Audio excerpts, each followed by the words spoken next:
Hi welcome to ShiazLife. இந்த வீடியோவில் ஒரு சூப்பரான ஸ்பாட் வந்து உங்கள் கூட ஷேர் பண்ணலான் இருக்கேன். எங்கன்னு பார்த்தீங்கன்னா நாகர்கோயிலில் இருக்கிற புத்தேரி பாலம்க்கு கீழே ரைட் சைடில் இருக்கக்கூடிய ஒரு ஸ்பாட். இது என்ன அப்படின்னு பார்த்தீங்கன்னா ஒரு குட்டி ஃபால்ஸ் மாதிரி. ஃபால்ஸ்ன்னு இல்லை, அங்கே ஒரு பெரிய பைப்பு குழாய் இருக்குது, அதுலேருந்து கொஞ்சம் போல் தண்ணி வரும். பட் அது பார்க்க சூப்பராக இருந்துச்சு. சரி, அதை உங்கள் கூட ஷேர் பண்ணலாமே அப்படின்னு நினச்சேன். நம்ம வட சைட்லேருந்து வரும்போது புத்தேரி பாலத்தோட ரைட் சைடில் வரும். ஸோ அந்த பாலத்தை க்ராஸ் பண்ணி அப்புறம் ரைட் சைட் வழியாக இந்த வழியாக நம்ம வந்துட்டோம் அப்படின்னா அந்த பாலத்துக்கு கீழே வந்துடலாம். ஸோ உங்கள் கீழே வந்து பார்த்திங்கன்னா ஒரு ப்ளசண்ட்டான இடம். ஆக்சுவலி நான் இங்கெல்லாம் பெருசாக வந்ததே இல்லை. பட் டெய்லி வந்து டேடி வந்து மார்னிங் இங்கே வந்து குளிக்க வருவேன் அப்படின்னு சொல்லியிருந்தாங்க. ஸோ என்னடா அப்படி இந்த ஸ்பாட்டில் இருக்குது அப்படின்னு சொல்லி பார்க்கலான்னு தான் நான் இன்றைக்கி வந்திருக்கேன். ஒரு சண்டே ஒரு ஈவினிங் ஒரு 5:30 போல் இருக்கும். அப்போ டேடி சொல்லும்போது நான் நினச்சேன் ஒருவேளை நிறைய பேர் இங்கே வந்து குளிக்க வருவாங்க போல் அப்படின்ட்டு. பட் இங்கே அவ்வளவா யாரும் இல்லாத மாதிரியே இருந்துச்சு. இந்த ரோட்டில் வந்து போகும்போது அங்கங்கே கொஞ்சம் குப்பையாக தான் இருந்தது. பட் இந்த ஸ்பாட் வந்து ரியலி ரொம்ப நல்லா இருந்துச்சு. இந்த மாதிரி ஒரு பெரிய ஒரு பைப்பு குழாய், இது எங்கேருந்து வருது அதெல்லாம் ஹிஸ்ட்ரியெல்லாம் எனக்கு ஒன்றும் தெரியல. பட் இந்த மாதிரி ஒரு பெரிய குழாயில் இருந்து இந்த மாதிரி கொஞ்சமாக தண்ணி மட்டும் திறந்து விட்டுருக்காங்கன்னு நினைக்கிறேன். எனக்கு இந்த மாதிரி தண்ணி நேச்சர் உள்ள இடம்லாம் வந்து ரொம்பவே பிடிக்கும். ஸோ எனக்கு இது பார்த்தோன்னே கொஞ்சம் ஜாலியாகிட்டேன். அங்கே போயிட்டு வந்து குளிக்கணும் அப்படின்னு பெருசாக பிளான் இல்லை. பட் போயிட்டு பார்க்கணும் எப்படி இருக்குது அப்படின்னு நினச்சிருந்தேன். இந்த பிளேஸில் வந்து பார்த்திங்கன்னா இந்த இடத்துல மட்டும்தான் கொஞ்சம் தண்ணி கட்டியிருந்த மாதிரி இருக்கும். அதுக்கப்புறம் அந்த தண்ணி வந்து போயிட்டே இருக்கிற மாதிரி தான் ஒரு கால்வாய் மாதிரி இருக்குது. பட் கொஞ்சம் பெருசாகவே இருந்துச்சு. ஸோ இது வழியாக தான் வந்து நம்ம இறங்கி அங்கே போய் வந்து குளிக்கணும். இந்த டைமில் வந்து டேடியும் இட்டுவும் வந்து குளிக்கலாம் அப்படின்னு பிளான் பண்ணிட்டாங்க. அந்த ஏரியாவில் இருக்கவங்களுக்கு கண்டிப்பாக தெரிஞ்சிருக்கும் இந்த மாதிரி ஒரு ஸ்பாட் இருக்குது அப்படின்னு. பட் எங்களுக்கு வந்து இப்போ ஒரு 2-3 வீக்ஸ் தான் தெரியும். ஸோ அதை உங்கள் கூட ஷேர் பண்ணோன்னு நினச்சேன்.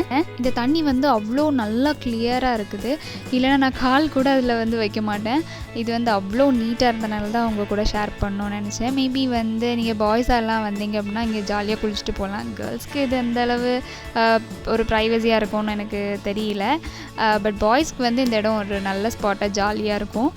டேடி வந்து சொல்லியிருந்தாங்க, நம்ம இதில் குளிக்கும்போது பார்த்தோன்னா அப்படியே அருவியில் வந்து பாயிற தண்ணி மாதிரியே இருக்கும், அது நம்ம மேலே வந்து விழும்போதெல்லாம். ஸோ அந்த ஒரு ஃபீல் கிடைக்கும் அப்படின்னு வந்து சொல்லியிருந்தாங்க. பட் நான் வந்து இந்த வாட்டி குளிக்கல. பட் டேடி வந்து இங்கே ஜாலியாக என்ஜாய் பண்ணிகிட்டு இருந்தாங்க. இந்த தண்ணி வந்து பார்த்திங்கன்னா கரெக்டாக ஒரு முட்டை அளவு இருந்துச்சு. ஸோ நம்ம நிற்கிறதுக்கு வந்து கம்ஃபர்டபுளாக இருக்கும். அண்டு இது ஒரு சூப்பரான ஸ்பாட்டாக இருந்துச்சு. அதை அவங்க கூட ஷேர் பண்ணேன். இந்த தண்ணி தான் வந்து பார்த்திங்கன்னா இது வழியாட்டு கொஞ்சம் தான் ஸ்பேஸ் இருக்குது. இது வழியாட்டு அந்த கால்வாய் மாதிரிப்பட்ட இடத்துல வந்து அப்படி போகுது. பட் தண்ணி வந்து ரொம்ப கிளியராக இருந்துச்சு, நல்லா இருந்துச்சு. அண்டு அதில் வரக்கூடிய தண்ணி வந்து பார்த்திங்கன்னா கொஞ்சம் ஹீட்டாகவே இருந்துச்சு. இந்த இடம்லாம் பார்த்தா வந்து குளிக்கணும் போல தான் இருந்துச்சு. பட்டு நமக்கு வந்து அந்தளவு ப்ரைவசியாக இருக்காதுன்னு சொல்லிட்டு நான் ஜஸ்ட் கால் மட்டும் நினச்சிட்டு வந்துட்டேன். மற்றபடி இது சூப்பரான ஒரு ஸ்பாட். இதுதான் வந்து அந்த புத்தேரி பாலம். ஸோ அதுக்கு நேராக கீழே. ஸோ நீங்கள் வந்து போனீங்கன்னா வந்து கண்டிப்பாக இந்த இடத்த வந்து மிஸ் பண்ணாதுங்க. அண்ட் பாய்ஸ்க்கு வந்து இது ஒரு சூப்பர் ஸ்பாட்டாக இருக்கும். நாங்கள் வர்றதுக்கு முன்னாடியும் வந்து குளிச்சுட்டு மேலே ஏறி போனாங்க. ஸோ எங்களுக்கு அப்புறமும் ஒரு ஃபேமிலியாக வந்து குளிக்க வந்திருந்தாங்க, குட்டி பசங்களெல்லாம் கூட்டிகிட்டு. நாங்கள் போய் 1 வீக் இருக்கோம். ஸோ இப்போ வந்து தண்ணி வந்து அங்கே திறந்து விட்டுருக்காங்களா என்னன்னு தெரியல, க்ளோஸ் பண்ணி வச்சுருக்காங்க. நான் அப்பா வந்து ரீசெண்டாக போயிட்டு சொன்னாங்க, எஸ்டர்டே நினைக்கிறேன். Yesterday means Tuesday. ஸோ நேற்றுக்கு வந்து தண்ணி வந்து க்ளோஸ் பண்ணிட்டாங்க அப்படின்னு சொன்னாங்க. ஏன்னா மழை நிறைய இருக்கனால மேபி க்ளோஸ் பண்ணியிருப்பாங்கன்னு நினைக்கிறேன். ஸோ இங்கே போகிறதா வந்து பிளான் பண்ணிங்க அப்படின்னா வந்து எதுக்கும் ஒன்ஸ் போய் அந்த ஸ்பாட்டை பார்த்துட்டு தண்ணி இந்த மாதிரி விட்டுருக்காங்களா அப்படின்னு பார்த்துட்டு நீங்கள் போகிறது நல்லது.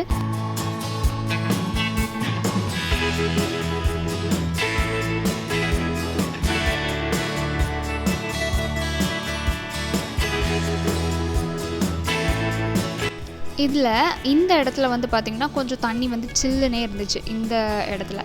பட் இங்கேருந்து இந்த பைப்லேருந்து வரக்கூடிய தண்ணி மட்டும், பைப்பாக அது என்னன்னு தெரில, அதுலேருந்து வரக்கூடிய தண்ணி மட்டும் கொஞ்சம் ஹாட்டாகவே இருந்துச்சு. இங்கே நிறைய குட்டி குட்டி மீன் இருந்துச்சு. அதுக்கப்புறம் பார்த்திங்கன்னா கொஞ்சம் ஈவினிங் ஆக ஆக ஒரு டைம் வந்து ஒரு 6:30 ஆக ஆக பார்த்திங்கன்னா குட்டி குட்டி புட்டான்லாம் வர ஸ்டார்ட் ஆகிட்டு